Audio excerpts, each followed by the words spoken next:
selanjutnya akan sedikit bertanya sedikit kepada Pak Richard dan juga para panelis yang lain sebelum kita menjawab pertanyaan dari audiens semua.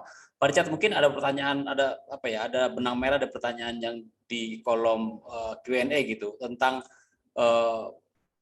ketika ngomongin digital resilience kita ngomongin soal digital transformation juga sebenarnya. Tapi mulai dari mana ya Pak ya? Tadi Bapak nyebut bahwa leaders itu harus punya digital IQ gitu. Tapi kalau misalnya mereka relatif ya tidak mengerti soal IT, jadi mandek dong tuh Pak, atau memang ada solusi lain kalau ketika mulai dari mana itu Pak? Siapa Pak Richard? Terima kasih Pak Wisnu.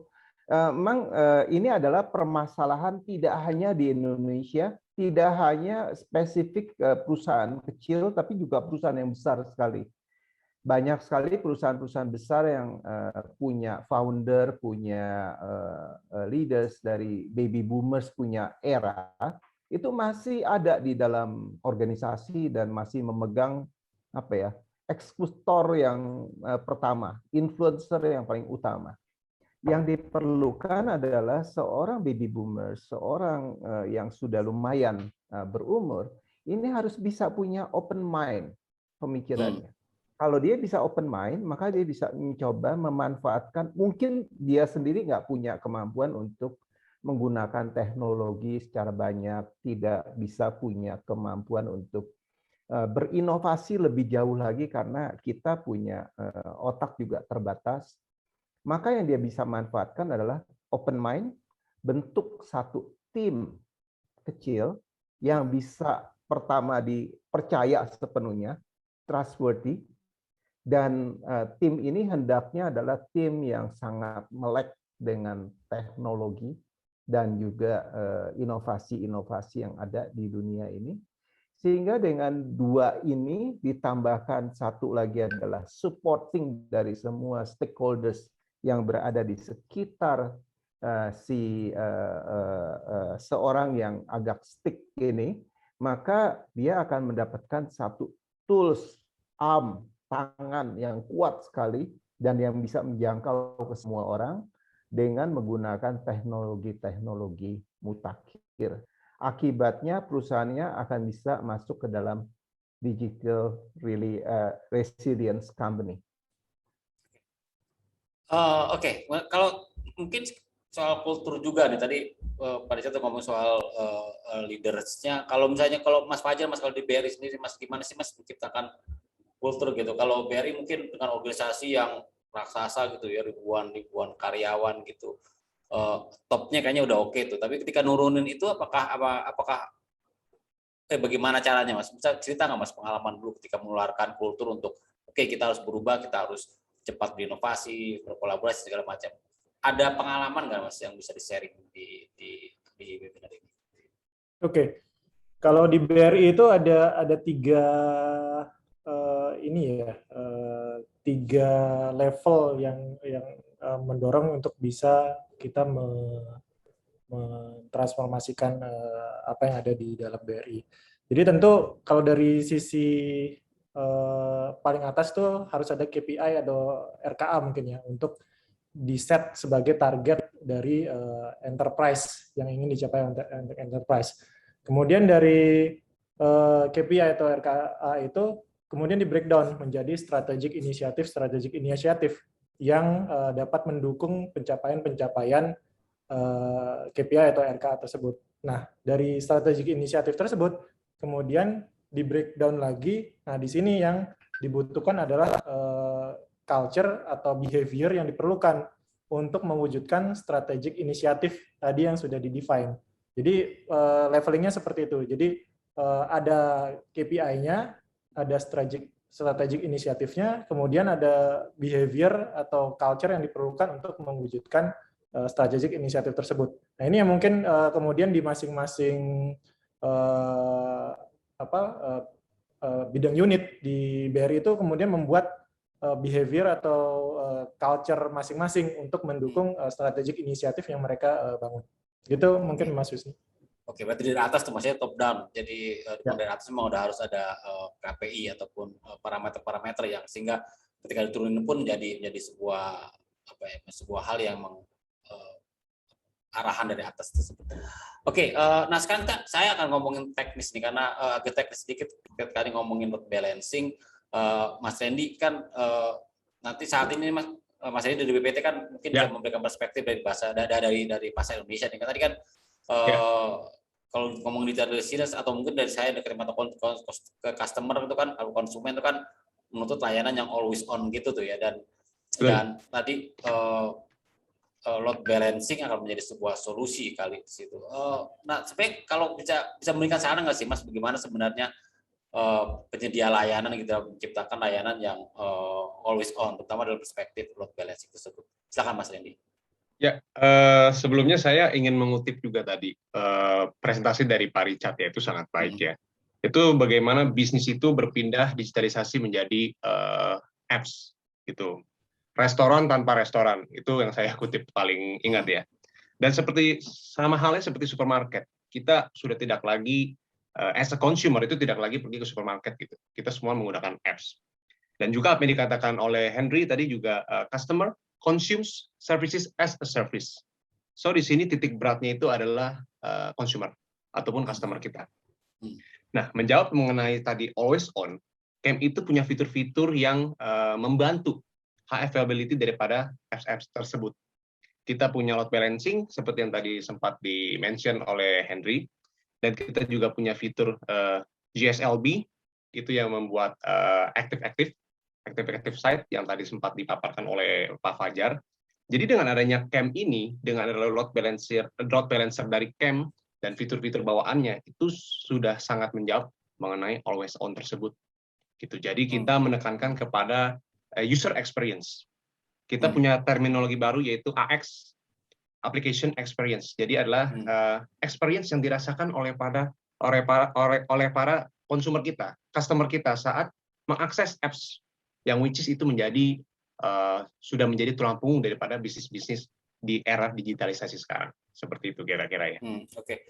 Kan Mas Andi kemarin saya juga sempat baca-baca CAM dan salah satu yang juga disebutkan security gitu. Jadi sebenarnya load balancing nggak cuma memberikan high availability gitu. Bagaimana aplikasi bisa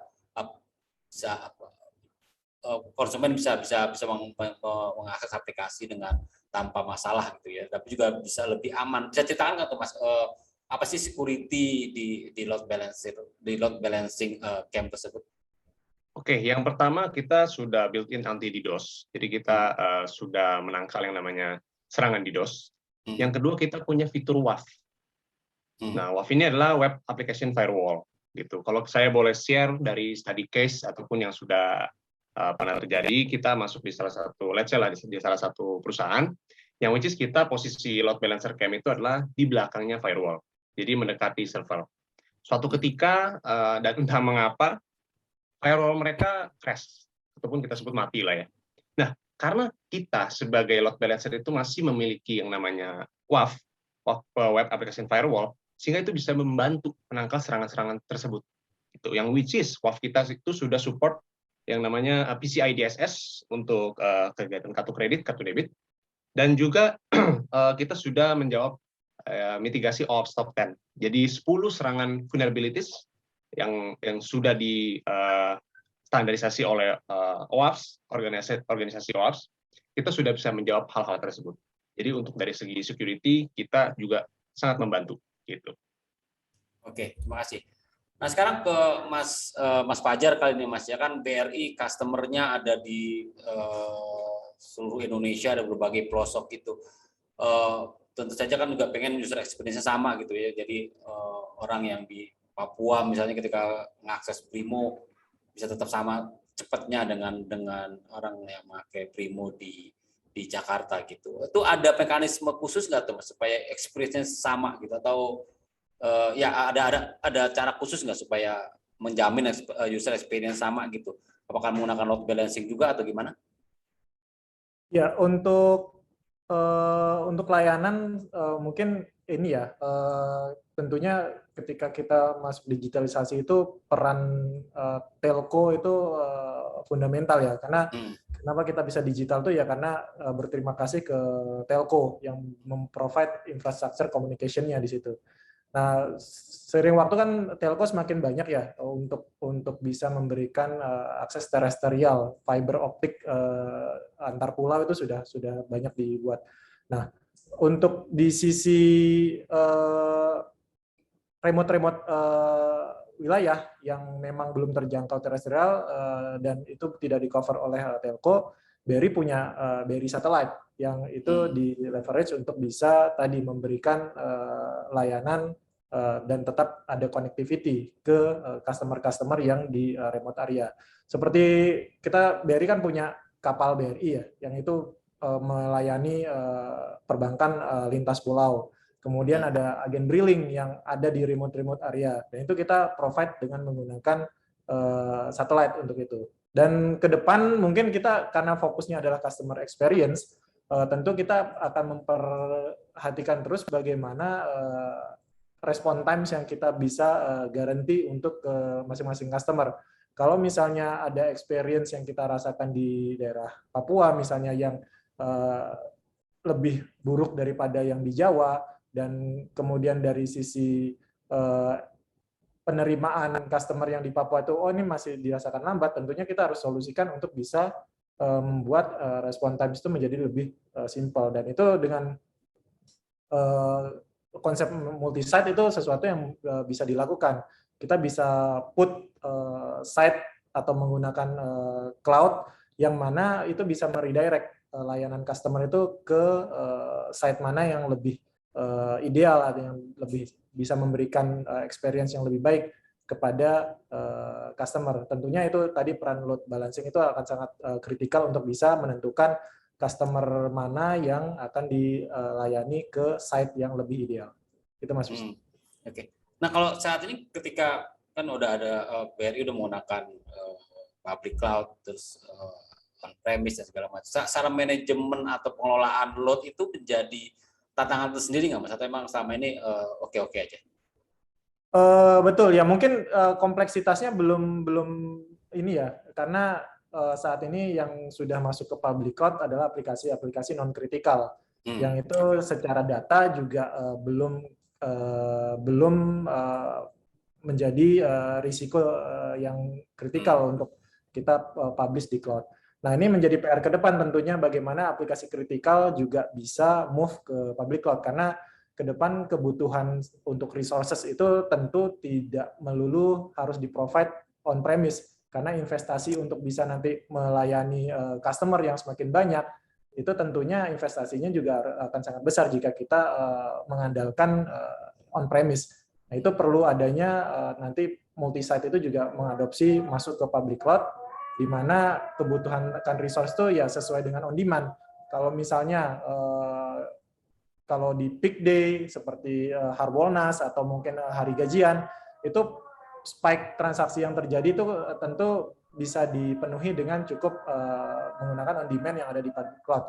Tapi tadi memang kita ada untuk membangun tadi cloud service of excellence tadi yang memerlukan untuk tadi strategi, kemudian aspek security, kemudian aspek operation yang memang harus digali dan dikaji bagaimana next step-nya yang bisa kita lakukan untuk menuju ke public cloud. Ya mungkin itu Mas Wisnu. Oke, terima kasih Mas Fajar atas paparannya. Mungkin karena waktunya sudah mendekati jam 12, kita shift ke sesi Q&A. Kita mencoba menjawab pertanyaan dari audiens.